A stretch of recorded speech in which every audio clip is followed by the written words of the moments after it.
everyone. My name is Cindy, and we're happy to welcome Senator Gillibrand here today. We're hoping to have a conversation about jobs and the economy and how those affect our day-to-day lives here in Iowa. I was part of a generation that was very fortunate in that my parents had high-paying manufacturing jobs. That allowed them a very comfortable middle-class life. It allowed their 3 children to go to college. And obviously, that has changed over the years. I was fortunate to also work in a manufacturing job myself, and that's how I got myself through college. And in fact, when I left my manufacturing job to start my teaching career, I took a cut in pay. So those were good jobs back in those days, and we would hope that we can restore some of that wealth to the middle class. As an educator, I've learned through the years that we were frequently encouraging our students to go to a 4-year college. That was often offered up as an opportunity to a very comfortable middle-class life. And again, I think those times are changing. Now, a 4-year college might give you a degree, but it might also give you a pile of student loan debt with less opportunity in the workforce than there were a few years back. So the economy is changing, jobs are changing. Senator Gillibrand has been very instrumental in advancing legislation to help workforce development, to protect workers' rights in the workforce. She's a strong proponent of improving family leave for folks who are working, and she also would like to see jobs stay in America, which I think we can all agree on that. So I want to welcome you all to my home here today. We hope to have a wonderful conversation with Senator Gillibrand. And welcome, Senator. I'll turn it over to you. Well, thank you all for coming. I'm really interested to hear from you guys about issues that you wish people were getting done in Washington. One of the biggest challenges we have is that Washington is broken. But I think if people would listen a lot longer and work a lot harder trying to find common ground, we would get more things done. And sometimes it does work. In the last Congress, I was able to pass 18 bills, despite a Republican House, Senate, and President. But they tended to be on very basic, common sense solutions for economic challenges. Some of the issues that you raised, Cindy, are ones I actually worked on. More rural broadband money, more money for job training in STEM subjects, more money for high school kids to get access to laser cutters and laser printers as part of shop class, as opposed to, training that might not help them in today's economy.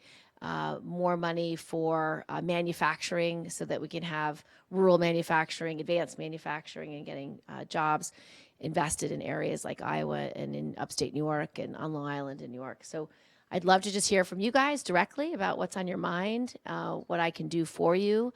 I'm running for president because I want to make sure that we have someone who is tough enough and has enough courage to take on the special interests and the greed and corruption that decides everything in Washington, because unfortunately that usurps your voice, and we need to retake our democracy and own our democracy, and that means displacing the moneyed, powerful interests that decide everything based on corporate greed and what's best for them and those in power today. So the only way it ever changes when regular people demand it, and that's when our democracy works best. So I really want to hear directly from you. Who would like to start with a question? Kelly, are you? Oh, okay, go ahead. First of all, welcome to Iowa, Senator. Hope you are tolerating the weather. I'm more than tolerating. It's a sunny day. It's beautiful. Well, ain't that right? Well, I am a student at the University of Iowa. And where are you from? Depends. Originally, Germantown Hills, Illinois. I moved to Iowa City about 11 years ago. And the big thing that is always on my mind that my friends always talk about is student loans. Yes. I know it's sort of just like what we always talk about, but it's such a weight down. Like, one of my friends, she's from California. She came here because our schools are far more affordable for her to do when she establishes a residency here. And she's having to completely stop with college next year and work full-time in order to pay for her experience here at Iowa. Now, in the generations before us, they have been able to do that, but with far less debt. Like in some cases, no debt at all. And we are being just weighed down by thousands of dollars of debt. So my main question to you is, what do you think must be done? I would do three things. The first thing I would do is refinance all federal debt at the going rate at the Fed window. And that's how much banks are able to get money to use to make money. So why shouldn't you have the same rate that a bank gets? It's at about 4%. So if you could refinance all federal debt at 4% immediately, it would make sense, because that debt, it should be the lowest debt possible. The federal government shouldn't be making money off the backs of our students, period. So that's a simple solution. The second solution I'd focus on is debt-free college. I have a bill that I'm working on with others in the Congress to allow, if you are coming from a low-income family, that you could actually get access to a community college or a state school debt-free if for incomes $125,000 or less. That would at least open up access to a whole host of Americans that can't afford it today. The third thing I would do is focus on a bigger idea that, which is basically expanding the GI Bill. Right now, the GI Bill has worked so well for generations. If you dedicate yourself to serving in our U.S. military, we're going to pay for you to get your schooling so you can get a college degree when you come back, so that you can use those great skills you learned serving in our military, but then have whatever coursework you need to get you there to the job market. I think we should do that in even a larger scale. If you're willing to do public service for a year, you should be able to get 2 years of a community college or state school for free. If you're willing to do 2 years of public service, 4 years free. And I think that is an amazing way to ask not what America could do for you, but what you could do for America, a la JFK. Because the truth is, there's so much need in the service industries. If you ask anyone in a hospital or a healthcare center, we need nurses. We need so many more people to dedicate themselves to healthcare, to nursing, to home healthcare. A lot of our seniors are aging. Our baby boomers are going to be retiring, and they will need home care. And we don't have enough of it. So imagine a whole host of young people going into healthcare or education. We need a whole new population of teachers. We just need the next generation, or the military, or first responders. It would just change everything. And so that's another way to make college more accessible to more people. And I said only three, but I have one other idea that's related, is really aspiring as a country to full employment. And what I mean by this is anyone underemployed or unemployed should be able to have training to get them into a higher paying job. And we should pay for that training. So, because it pays for itself. If you take someone who's in a $13 or $14 an hour job and get them into a $20 an hour job because of just a little bit of coursework, you're going to change how much they pay into their Social Security, into their taxes, into their schools. It changes everything. So it pays for itself. And I know Iowa has a very low unemployment rate, but I also know you have a lot of people underemployed. And so allowing them to have a certain amount of coursework, and it works. We do it in New York.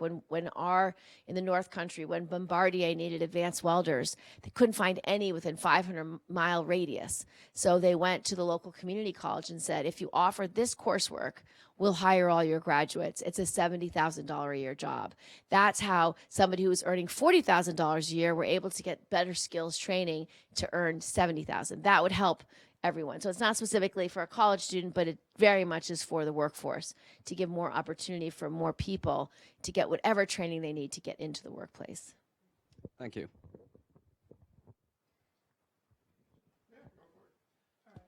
I'm Kelly, originally from Scottsdale, Arizona. Moved to Iowa for school. Cornell College in 2013 was my graduation. So been here a little bit. Actively unemployed. I'm transgendered myself, so the barriers of application are tremendous. Yeah. In just trying to communicate who I am and how how I can be employed. The conversations about bathrooms have to happen almost immediately. And then even before I get to the interview, I have to pick a sex on my application. And so really my question goes to, and this is not just speaking for me as a transgender person, but really to race and to physical ability. But why do we have these questions in your application process ahead of time? Why can we not have these conversations or these selections after your application is already through, if it is for clarification about who's applying or who we're serving in that, if that's clear? Well, I don't think those questions should have to be asked before Precisely, you actually get the job. Yeah. So that you can get to meet your coworkers on a level playing field and not be discriminated against in that job opportunity. It's similar to the criminal justice issue of banning the box. If you have to check the box to say you've been previously incarcerated, you might not even be interviewed. And I think the same is probably true for you. I got asked today on one of your local shows about being able to designate yourself as an X if you want to. I think that's important. I think all people should feel comfortable is how they identify themselves. And I don't think we should be demonizing anyone based on how they identify. I think gender for many people are fluid. They might identify as we as opposed to he or she. And I think it's really important that we allow someone to identify themselves in the way they want to be identified. And it's very consistent with who we are as Americans. You know, we have always believed in the golden rule that we should treat others the way we would want to be treated. Why would any of us want to be discriminated against based on how we would like to identify ourselves, how we would like to present ourselves to the world?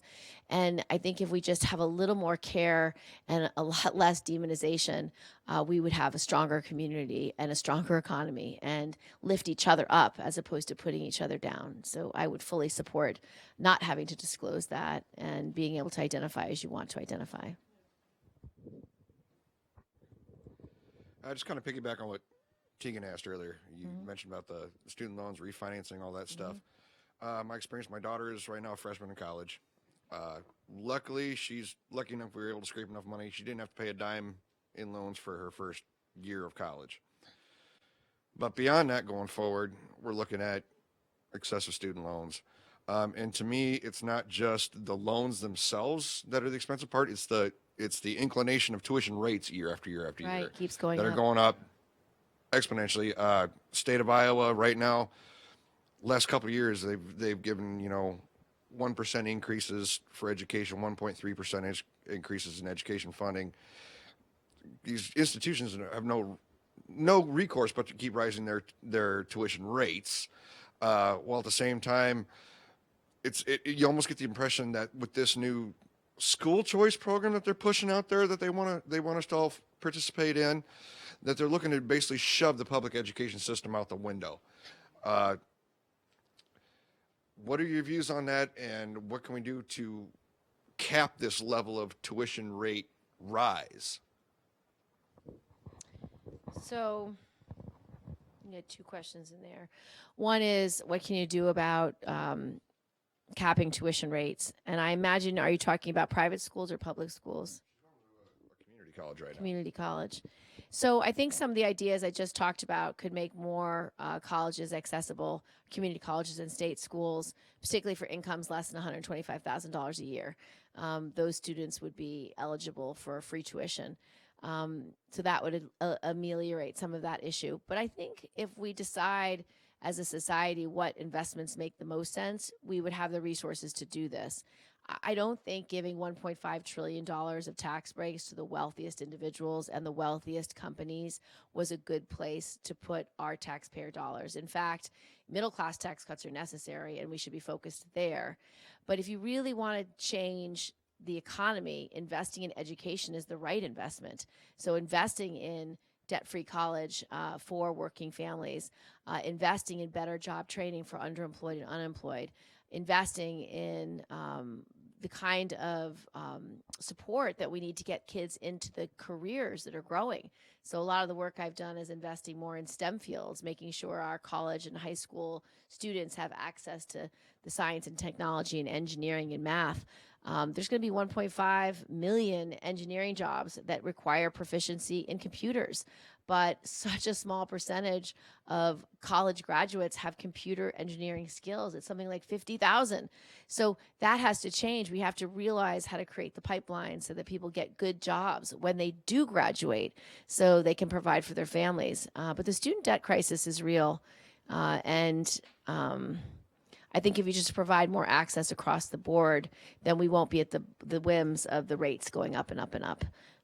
So I think it's overall access is the key, and creating more low cost or no cost options for more students is the way to combat it, and investing in it. Oh, but your second question, you were talking about school choice. Is that about public schools for high schools and grade schools? It's going through all of it. It looks, well, the state of Iowa has kind of been a test bed here lately. I suppose I need that, don't I? State of Iowa seems to have been a test bed lately with our completely Republican-controlled government the last few years of all these extremely radical right policies, laws, legislation. The idea of a school choice thing is you take the money that is supposed to be appropriated for public schools and give it to private ones, and yeah, so that's giving you the choice to send wherever you want to send your child. They give you what money they think that you would have been allotted to send your kid to in a public school, and they cut that money to a private school. And in a lot of cases, people don't think it's right. There's research been done showing it's not even going to cover your kid's yearly tuition. You're still going to have to pay out of pocket for the rest of it. So I would do a couple of things. So that's how do we invest in our public schools and make them strong? A couple of ideas. The first is I don't think our public schools should be funded from property taxes. And the reason why I believe that is because it basically means if you're in a wealthy area, your public schools are well funded. And if you're not in a wealthy area, your public schools are suffering. I know from talking to some of your local elected leaders that you have really large class sizes for a lot of your public schools. And it makes it really hard for teachers to be able to teach and reach all students. And not all students can thrive in such a large class. So one of the things I think the federal government could do is spend more resources funding schools, actually sending money to states to fund their public schools so that all schools have the same amount for their property, plant, and equipment, for all their facilities, so that all schools have enough money to offer music and art classes and gym classes, making sure we can enhance and improve how much money goes into school lunches so people get the nutrition they need, and if necessary, breakfasts and dinners if kids are staying after school and perhaps have a single parent or two working parents and no one's home and the kids just don't get access to nutritious food so they can't learn. I would talk a lot about how we fix the existing problems and using those resources carefully to do that, as opposed to giving money to private schools. They don't need our money. Our public schools do. And then incentivize states to get rid of the source of using the property taxes as their source for schools, but using general taxes to make sure every student gets the same amount invested in them. And then make sure the federal government offsets that with making sure all schools have the same type of facilities, and so that you're not left behind and you're not stuck in a crumbling school just because you come from a hardworking neighborhood that doesn't have a lot of resources. Perfect. Thank you, Senator, for addressing those education-related issues. So they're important. Education is a very important issue in Iowa, so I appreciate your comments. We'll take some questions from this side of the room if someone would like to jump in here. My name is Ashley. I graduated from college in 2015 at Creighton University out in Omaha, Nebraska. I'm currently a caregiver. That's what I do for a living. I take care of people in an assisted living facility. And I think what a lot of people know about that is that our wages are not necessarily very high. There are kind of two questions that I have for you. The first is, do you support a federal minimum wage? And if so, what is that wage that you do support? Because it's almost seeming like even $15 an hour isn't enough anymore. Yeah. So I would start at 15 and I would index it to inflation so that we don't have to keep trying to change the minimum wage every 10 years when it's never adequate anyway. So I would start at 15. I would also eliminate the tip wage, because I think tip wage means that if you're a server in a restaurant or in a bar, you have to put up with a lot of harassment and uncomfortable behavior, because if you don't, you might not be tipped, and you will never actually get access to having a minimum wage because you just won't get enough pay. And I think it's an unfair paradigm for workers. So I would start at 15. I'd index it to inflation. I'd get rid of tipped wages as well. But the truth is the minimum wage isn't often enough to make ends meet. And that's why full employment should be our goal. So that if you are someone who has the skills and ability and want to earn more, that you should get whatever job training you need to get the $20 an hour job or the $25 an hour job that allows you to make ends meet. I also think it's really important to help people unionize and organize, making sure you have a voice in the workplace that is as powerful as your employer is really hard. But in Iowa, if you are part of a union, you're going to earn more than non-union members by a good percentage point, over 10% more in wages. And so I just think we need to make it easier for people to organize and to have collective bargaining agreements so they can earn higher wages. I definitely appreciate that answer. And kind of just related to wages increases, I want to talk just for a second about healthcare too, because I'm about to turn 26 here next month, actually. And under the Affordable Care Act, we were very lucky that we were able to maintain on our parents' insurance until the age of 26. So now that I'm facing these new questions about what's happening next, I'm finding that insurance at my work is too high. The premiums are too high. The deductibles are really high. I'm faced with kind of trying to figure out what I do next with healthcare and trying to fix that into my budget. It just doesn't always add up. You know, one of the things that I'm personally dealing with, I suffer from depression and anxiety, as I know several people in this room probably also do as well, and this disorder called premenstrual dysphoric disorder. And I'm facing a medication cost right now under my parents' really good insurance of about $700 to pick up my prescription every month. And as I think about these changes, I'm really set. You talked about going back to finding training for higher jobs where we can get those $20 hour jobs, $25 an hour jobs. And for me, that means going back to school again. That means paying more money than I have to do these things. And so my question really for you is about kind of the drug companies too. Like, what will you do to take on the drug companies? And how can we fight that, I guess? So I believe that healthcare should be a right for everyone and not a privilege. And right now, it still very much is a privilege because President Trump didn't believe in the Affordable Care Act, didn't believe in making sure everyone could have affordable coverage.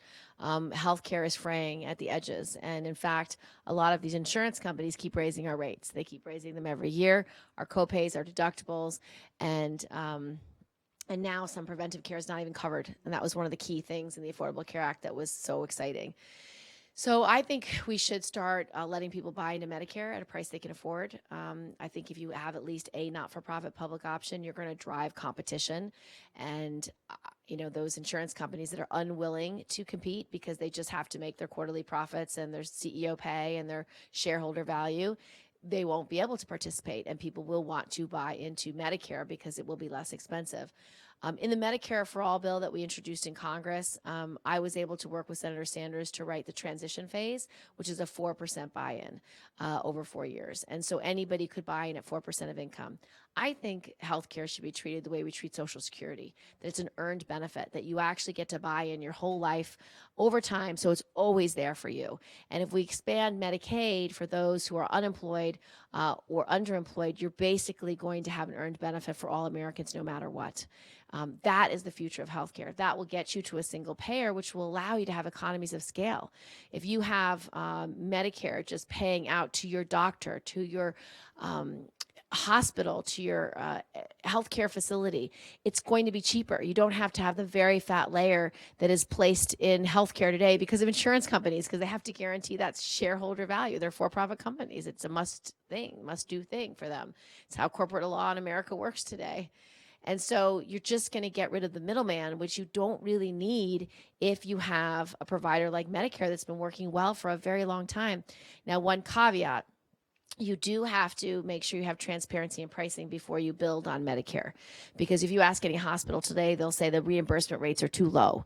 And so it's because you have a Medicaid reimbursement rate, a Medicare reimbursement rate, and a walk-in rate, and they're all different. So let's just have full transparency so we know the real cost and make sure that becomes the reimbursement rate. You also need to get cheaper prices for drugs. And this goes to a much bigger issue. So one of the problems in Washington is that there's so much corruption and greed. Bills get written in the dead of night by the special interests that just want to make more money. And what happened when Medicare Part D was written under George Bush is the drug companies made sure that Medicare could not buy in bulk to get the lowest drug prices. That would have to change. If you're going to have Medicare for all, you'll need to be able to get the lowest price for all drugs because you're going to have economies of scale. And so you'll have the marketability to get the lowest price. I'm very concerned that a lot of private equity companies and other investors will buy up drug manufacturers just because they have the ability to spike the price because they might be the only producer or one or two of the producers of a certain kind of drug. We all read about what happened with the EpiPen. We read about what happened with certain cancer drugs, AIDS drugs, where they were purchased and the rates for those drugs were raised because they could. There was no market. There was no competition. I have a bill to make that illegal and to actually punish drug companies that are price gouging. And so we need accountability. The other challenge is the opioid manufacturers. When we talk about why we should decriminalize marijuana, one is for the criminal justice issues that are urgent and important. But the second issue is medical marijuana. It's the opioid industry that doesn't want medical marijuana because they want to be able to treat chronic pain alone, and they want you to be addicted on their medicine because they just want to sell more of their medicine. That is not okay. We have to actually really fight for med marijuana because it's one of the best medicines for many patients who have chronic pain. I've talked to a lot of veterans who use it to address PTSD. I've talked to parents whose children take CBD oil because they have horrible seizure disorders, and it's one of the best medicines to address it. So you need more access, and we should be able to take on the drug companies, hold them accountable for price gouging and for raising rates every year, and then make sure that more medicines that people need are available, such as medical marijuana. Thank you.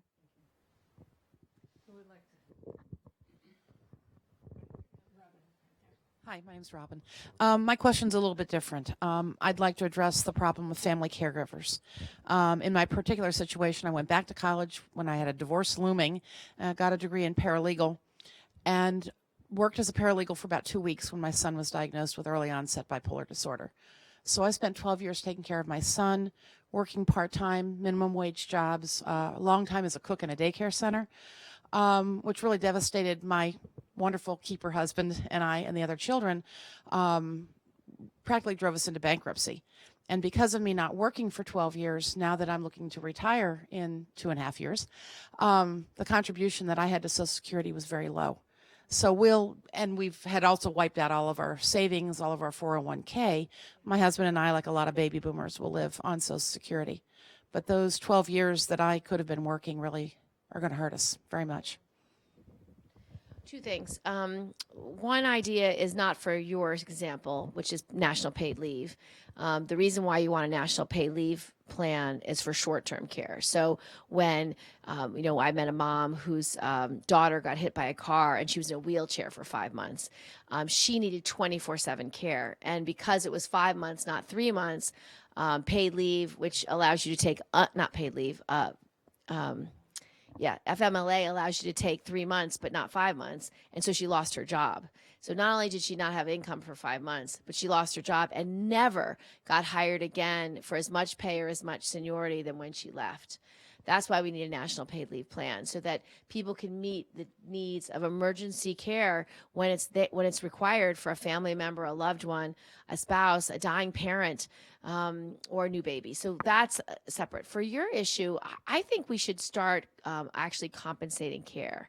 I am working on a proposal where you would actually be able to earn a monthly income because you are a full-time caregiver. And that would be so that you could be investing in your own Social Security as well as getting a monthly income. That would make a huge difference because care is uncompensated in society and it shouldn't be uncompensated. And I'm working on a proposal to actually address that directly so that you would be able to earn at least a wage that could cover some of your costs during these times when you have to be outside the workplace because of urgent needs by your family. So I will continue to work on that bill and we'll be introducing it soon. But it's an idea I've been thinking about for a while to address exactly the example you just gave us.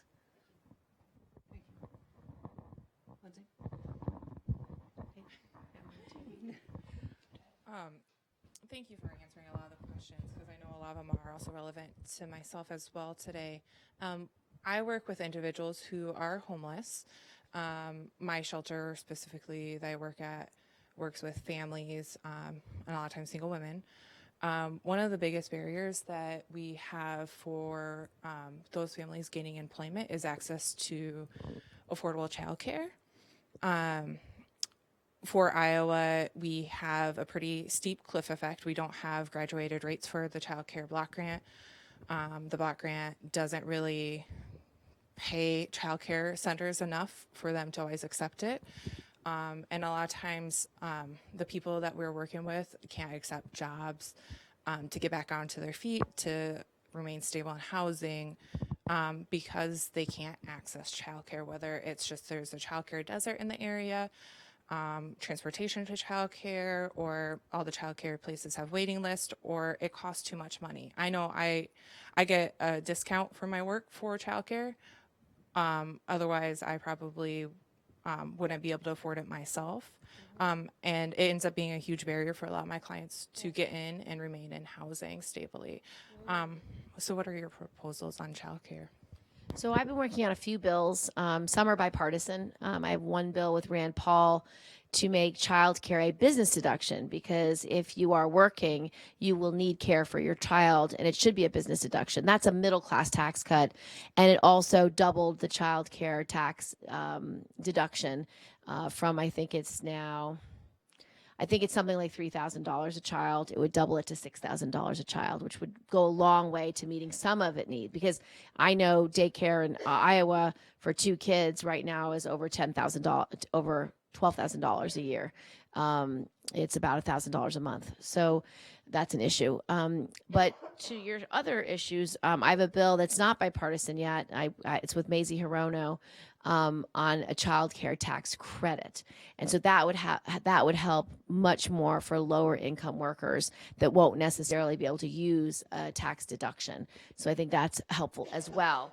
I also believe we should have universal pre-K, and that would take a whole year out of the need for early childhood education. And a lot of kids, when they get to kindergarten, they haven't had the benefit of working with numbers or reading books with their parents because their parents might be working 2 jobs, or the parents might not know how important access to that early education is. And so it would really level the playing field for a lot more families if they had access to universal pre-K.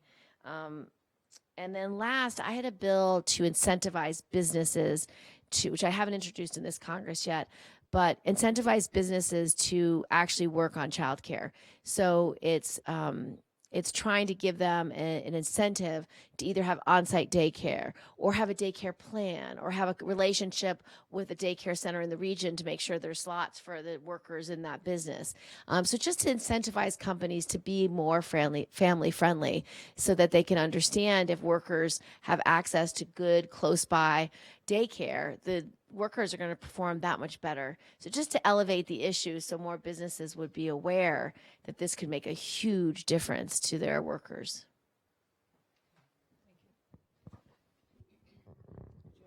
Yeah, my name is Kyle Koff. I'm a freshman at the University of Iowa. Earlier we talked a lot about the cost of getting a college degree. My question is about the value of a college degree in the economy at large. We've seen lots of jobs go away because of technological advancements, and we're going to see a lot more of that. Automation. Automation. And lots of my peers and me are still trying to figure out what we're going to do after college with our degrees. But it makes it difficult not knowing which jobs are still going to be done by people by the time we enter the workforce. We're going to have debt by the time that time comes. We've talked about that earlier. And so my concern is that if we're going to get to that time and we're not going to have a job, or we're going to have more education in a job retraining program, and therefore not be paying back our debt, what's your solution to that issue? So one of the bills that I was able to pass in this last Congress was more resources for computer science education for students.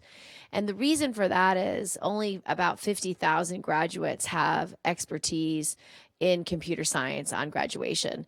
And there's going to be 1.5 million open computer science jobs available in the coming years. And so I think more young people, more women, more minorities, more rural students, more students from economically disadvantaged areas really need access to the STEM training and the STEM fields, in particular computer science. And so that bill provides more resources to do exactly that.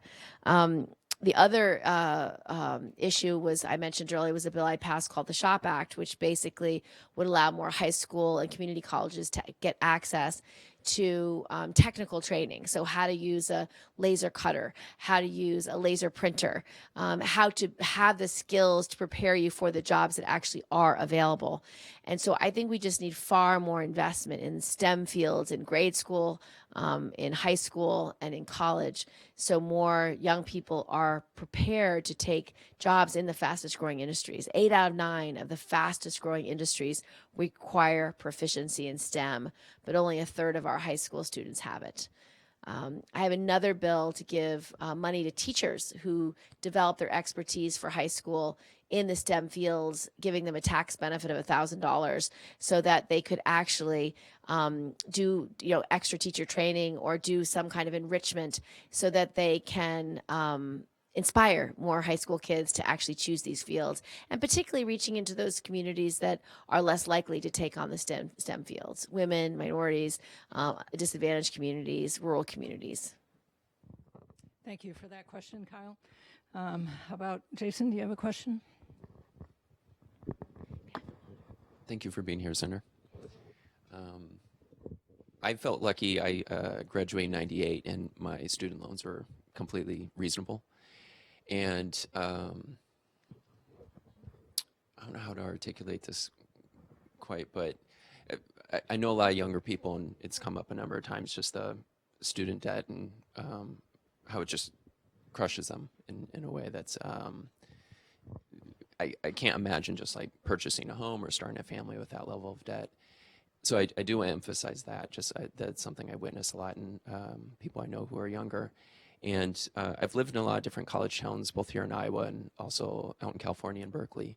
And I'm not sure how policy would address this, but one of the things I saw was a cultural shift where students were seen as just a source of money, like, that the debt that they take. And so it wasn't just the schools, but I also saw landlords and the way that developers would come in and just I remember when I was in school, I paid $250 a month for a lousy apartment, but that's all I needed as a student. And so what I've seen is that there's this development of, luxury condos and luxury services, and it comes off as quite exploitive because, when I was 18, I had no idea about debt or financial management and so if I were going into a college town and my only options were really what's the difference between 60,000 in debt or 90,000 in debt, so it just becomes kind of monopoly money for someone who's that young. And the question is what are some of the ways leadership in Washington can influence culture? Because that seems to be not a specific policy thing, but the way that people perceive students or perceive education, where it used to be more service-oriented and now it seems to be more profit-oriented. So a shift in culture. Well, it needs more than a shift in culture because there's corruption in Washington. And you think of any problem in society today, and I promise you there's someone writing a bill in the dead of night because they want to make money. And one of the worst examples of that, and guess what debt in all of America cannot be refinanced? Guess which one? Student debt. That was a lobbyist writing that in the law at some point in time because they could, because they had access, because they paid off enough politicians to get what they want so they could actually make money off the backs of our students, regardless if it's good for the economy, regardless if it's good for Americans. And that's what we have to end. So I think you need to get money out of politics. One of the most important things we can do is get money out of politics, and we should have publicly funded elections. I am not taking federal lobbyist money. I'm not taking corporate PAC money. I'm not having an individual super PAC, exactly for this reason, because that's how Washington works. And the people who have the money have all the power, and it's destroying our democracy. It's eliminating your say in how laws are written. It's eliminating how our democracy is actually supposed to work. The power is supposed to be in the hands of the people. We're supposed to have a direct democracy, but that's not true. We don't have it at all, because the people who have the money, the people who have the power, the people who can pay millions of dollars to hire lobbyists write everything. They write all the laws.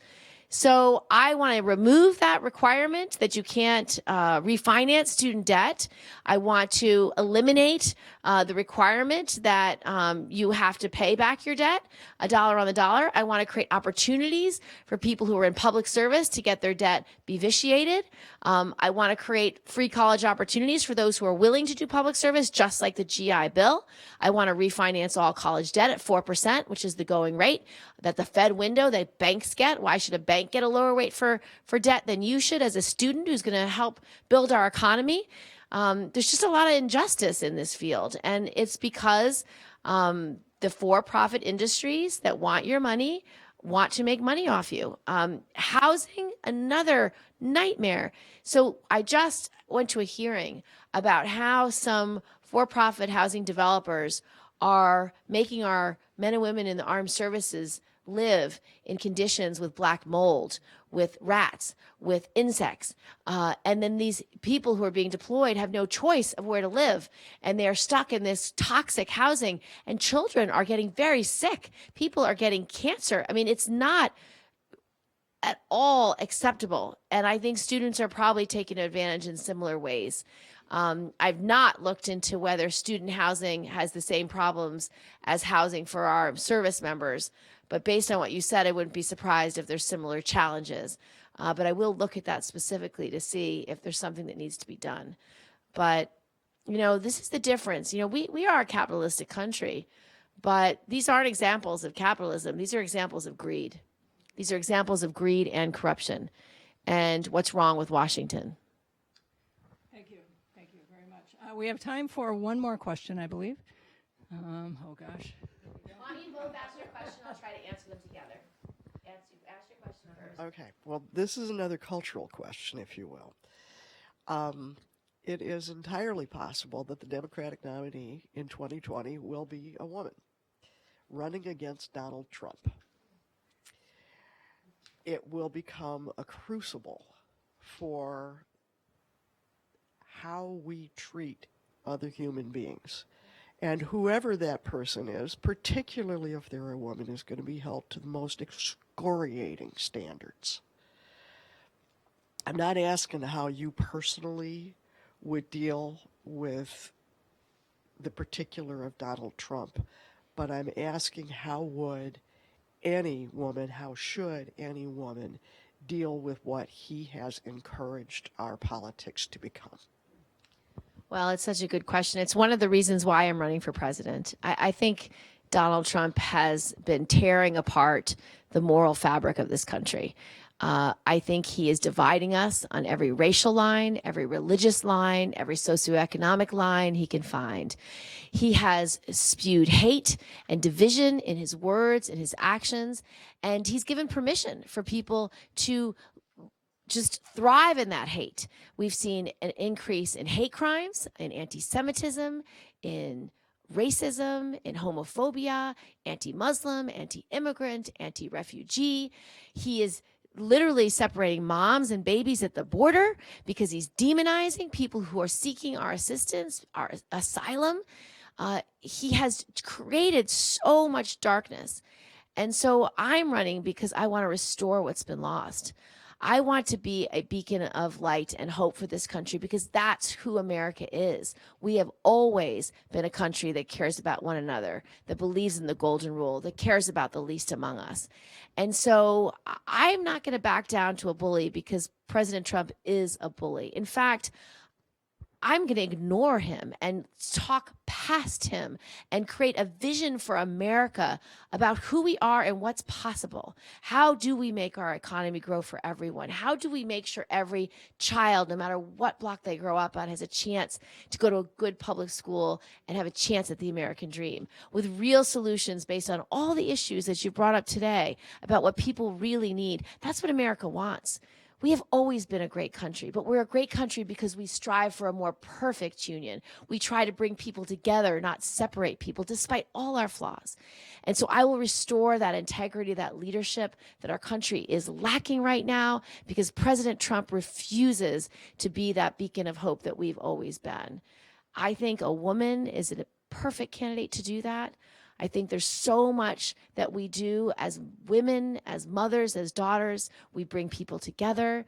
We want to make sure everyone around the table is fed. We want to make sure everyone has a chance at success. And I think America's ready for a woman president. I think we all agree with that, yes. Unfortunately, we are running out of time. I think this has been an absolutely wonderful conversation. We very much appreciate you taking the time to join us today, Senator. We appreciate everyone at home that's listening in. We hope that this has helped you understand the issues that are before us as we move towards the next election. So thank you to all my guests here and at home. Thank you all for coming. Thank you, I'm really Senator. grateful. Thank you for all the input and thoughtful ideas. Thank you.